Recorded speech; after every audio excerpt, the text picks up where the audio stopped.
నమస్కారం. అందరూ బాగున్నారా? మన రామాయణ ప్రయాణంలో మనం మరో ముఖ్యమైన ఘట్టానికి చేరుకున్నాం. కిందటి ఎపిసోడ్లో మనం శ్రీరాముడు అయోధ్యకు తిరిగి వచ్చి పట్టాభిషిక్తుడు అవ్వడం గురించి తెలుసుకున్నాం.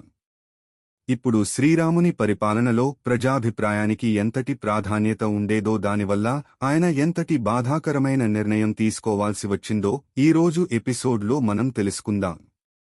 మరి ఆలస్యం చేయకుండా కథలోకి వెళ్ళిపోదామా? వెళ్లే ముందు అందరూ ఈ ఛానల్ను సబ్స్క్రైబ్ చేసి పక్కనే ఉన్న బెల్ సింబల్ను నొక్కండి. రాముడు రాజుగా పట్టాభిషిక్తుడైన తర్వాత అయోధ్యలో రామరాజ్యం వెళ్లివిరిసింది. ఆయన పాలనలో ప్రజలు సుఖ సంతోషాలతో జీవించారు. తన వ్యక్తిగత జీవితం కంటే కూడా ప్రజల శ్రేయస్సు, సంతోషమే ముఖ్యమని రాముడు నమ్మేవారు. అలాంటి పరిస్థితుల్లో ఒకరోజు ఒక సాధారణ చాకలివాడు సీతను ఉద్దేశించి చేసిన ఒక చిన్న వ్యాఖ్య రాముడి చెవిన పడింది. ఈ వ్యాఖ్య సీత పవిత్రతను శంకించేలా ఉంది. ప్రజాభిప్రాయాన్ని అత్యంత గౌరవించే రాముడు తనను ప్రజలు ఏమాత్రం తప్పుగా అర్థం చేసుకోకూడదని గావించారు.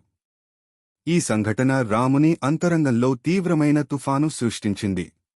ఒకవైపు తన ప్రియమైన భార్య పవిత్రతపై అపారమైన నమ్మకం, మరోవైపు ప్రజల విశ్వాసం. ఈ రెండింటిలో ప్రజల నమ్మకానికి ప్రాధాన్యత ఇవ్వాలని ఆయన బాధతో కూడిన నిర్ణయం తీసుకున్నారు. ప్రజల కోసం తన ప్రేమను, ఆనందాన్ని త్యాగం చేసి గర్భవతి అయిన సీతను పరిత్యజించాలని నిర్ణయించుకున్నారు. లక్ష్మణుడు సీతను వాల్మీకి మహర్షి ఆశ్రమం వద్ద వదిలివచ్చారు. ఈ సమయంలో వాల్మీకి మహర్షి సీతకు ఆశ్రయం కల్పించి ఆమెను కన్న కూతురులా చూసుకున్నారు. ఆశ్రమంలోనే సీతకు లవకుశ అనే ఇద్దరు కవల పిల్లలు జన్మించారు. వాల్మీకి మహర్షి స్వయంగా లవకుశలకు అస్త్రవిద్యలను, రామాయణ గాథను నేర్పించారు. రామాయణం పాడటంలో వారిద్దరూ అద్భుతమైన నైపుణ్యం సాధించారు.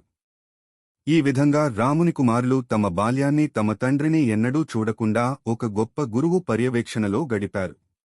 చూశారు కదా, రాముడు ధర్మాన్ని నిలబెట్టడం కోసం ఎంతటి గొప్ప త్యాగం చేశారో. ఇది కేవలం ఒక కథ కాదు, ప్రజాభిప్రేరణ, త్యాగం, ధర్మ పాలనలకు సంబంధించిన గొప్ప పాఠం. ఈ కథ మీకు నచ్చితే తప్పకుండా లైక్ చేసి షేర్ చేయండి మరియు ఛానల్ను సబ్స్క్రైబ్ చేసుకోండి. మళ్ళీ కలుద్దాం. నమస్కారం. జై శ్రీరామ్.